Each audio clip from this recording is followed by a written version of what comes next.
Hello everybody, my name is Nancy Nagel. Welcome to my presentation on the information processing model of learning. This doesn't have a true historical evolution in that there's no one identified creator of this particular theory. It's evolved as different scientists have added different parts to the theory. But generically, which is how Shunk refers it to, it takes bits and pieces of information and possible storage routes and puts them together. So it encompasses anything that has to do with information processing, storage, or retrieval. It's a cognitive theory that was developed in the mid-20th century as an alternative to behavioral learning theories. Miller, in 1956, put out a paper discussing how short-term memory is built out of chunks of information. Chunks simply refers to small pieces of information. We break down larger pieces of information, and the way we store them is by breaking them down into smaller bits. Atkinson and Shriffen in 1968 built upon his idea and added a dual storage system that included short-term memory and long-term memory. Key elements include the analogy that our mind works very similar to a computer. I think there's a little bit of irony that this came around about the same time that we were starting to develop computers. Anyway, it's based on a three-step process. From a computer mind step, it goes from encoding information to storage of that information to retrieval of that information. For humans, this involves sensory information, working memory, and long-term memory. We'll go into each of these in a little bit more depth. Sensory memory is also known as sensory store or the sensory register. The way I remember it is by calling it flash memory because it occurs in a flash. Limited time frame of half a second to 3 seconds. It is based on raw information from our senses. Now these are all of our senses to include proprioception, balance, temperature perception. But for the most part for this presentation, we're going to talk about iconic, which is visual, and echoic, which is auditory. One example of a failure to retain information in the sensory store is when you're shaking hands with a person, they're telling you your name as you're shaking hands, and by the time that you're done shaking hands, you have no recollection of what that person's name is. Now, if information gets beyond the sensory store and goes into the working memory, which is also sometimes called short-term memory, it's our conscious memory, and it requires our attention. An example of this would be if you read a paragraph, you get to the end of the paragraph, and you have no retention of the information, it's because you were distracted by some other stimuli. So it is also temporary storage, but it lasts a little bit longer, anywhere between 5 and 20 seconds and 5 and 30 seconds, depending on which reference you use. It uses chunks theory, or Miller's theory of chunks, with 7 bits of information plus or minus 2, so anywhere between 5 and 9. There is some conflicting data that shows that that number is actually lower. The key to making information in your working memory go into your long-term memory is by keeping it in your working memory longer. Now, how can we do that? We do that by rehearsal. There's 2 different types of rehearsal. One of it is maintenance. This would be similar to repeating a phone number several times. The other is elaborative, which means you're using some sort of schema to create a linked association between the information and your memory. In the upper right-hand corner, you can see the phone number 8675309 displayed in 2 different manners. The first manner, 8675309, may be familiar to some of us because it was incorporated in a rock song in the 1980s where we repeated that number several times. The bottom number is the same exact number but in a more traditional way that we break up the information into smaller chunks for retention. With the elaborative rehearsal, I call it the name game. This is an oversimplification, but if I meet Sally Brown and I know that Sally Brown has brown hair, I will recall her information easier because of the association with brown hair. So when I see her again, I look at her brown hair, and that helps me recall that information more quickly. Now, what happens to information in the working memory? There's three possibilities. The first is it's deleted. It's lost. We don't retain it at all. The second is it stays in the working memory. Now, this is only temporary. This is only expansion of the 5 to 20 seconds. If it is not transferred to long-term memory, which is our third option, then the working memory will be deleted. If we keep it in our working memory long enough by using tools such as rehearsal, then it will be transferred to our long-term memory. Now that's what we want. That's the true gold standard of us learning a piece of information. Our long-term learning has a huge capacity. It's anticipated that the duration is for a lifetime, so you can remember things from way back when. We don't often remember things from when we were an infant, but that may be argued as we don't have the right cues to elicit retrieval of that information. Anyway, long-term memory is processed according to meaning. So when we have new information coming in, we link it and associate it to previous knowledge. There are several types of memories that are involved in this. First is declarative, that's broken down into semantic and episodic. Declarative is part of our conscious memory. It involves semantic information, which is general facts. That can be the names of state capitals, the names of the 7 dwarfs, historical events such as Washington leading an army, but it's historical facts. Episodic memory is more eventful. What did you personally eat for breakfast? When you played golf last week, what was your score? So it applies to you personally. Then there's procedural memory. This is the how or the how to do things. Procedural memory is important, but it also can become unconscious or implicit memory.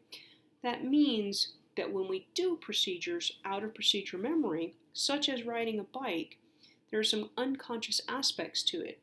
We don't know exactly how we balance on a bike, yet we unconsciously know how to do it. Adding to this model was Baddeley's process model. In it, he introduced the executive control system. It's a control mechanism. I think of it as either the CEO of the brain or the quarterback of the brain. And it directs all of the processes with regarding storage, receiving, and retrieving any type of knowledge or memory. But what's also important here is it drives attention, and we'll talk about that a little bit more.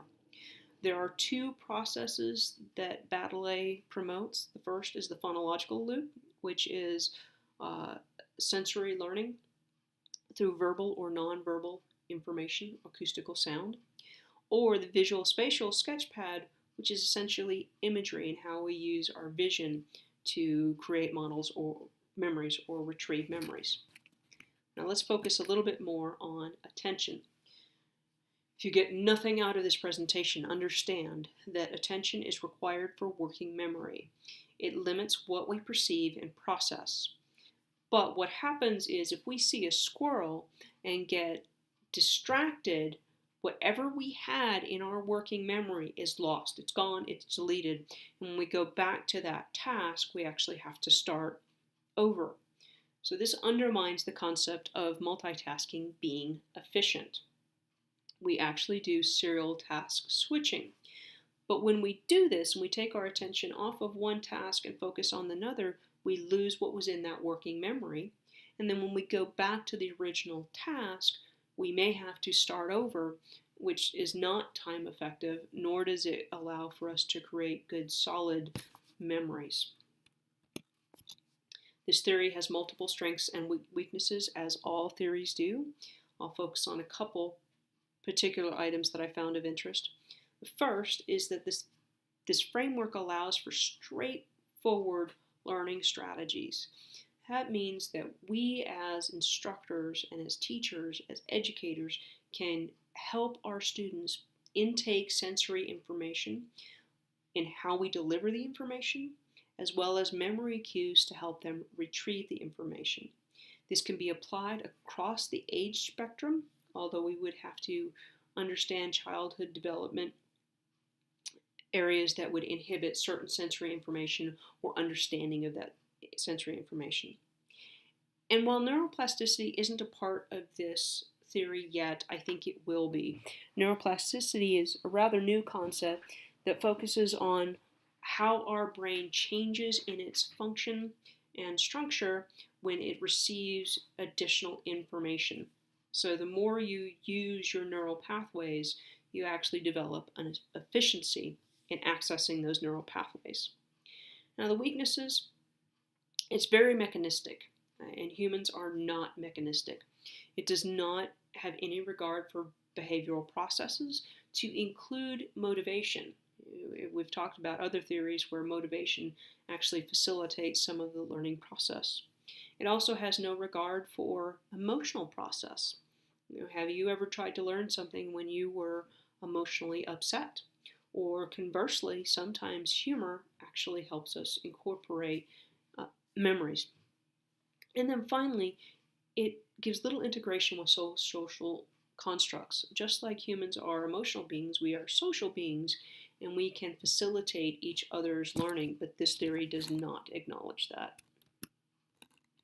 It's highly applicable.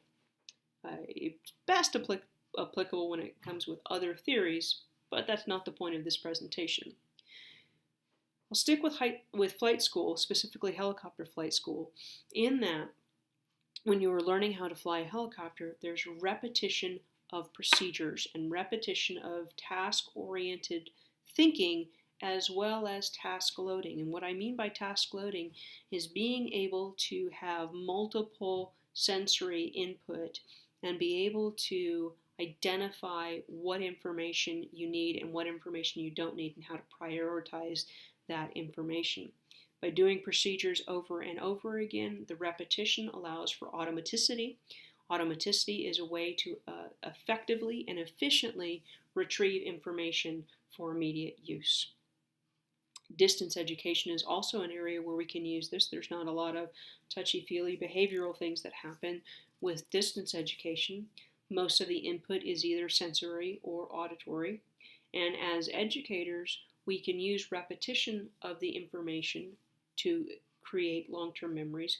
We can also design our teaching platforms to highlight areas of importance so greater attention is paid to those areas. Again, we want the goal to be long-term memory. We don't want people to be learning information for the short term. Another application is clinical education. I'll speak on this a little bit more with regards to simulation, but it allows us to do some of the repetition, procedural memory that we can incorporate into application during high-stress situations, such as simulation that we use for the real world later on. Now, I talked about memory aids. An example of memory aids is mnemonic devices. On this slide, we have on Old Olympus, towering atop a Finn in German, viewed some hops.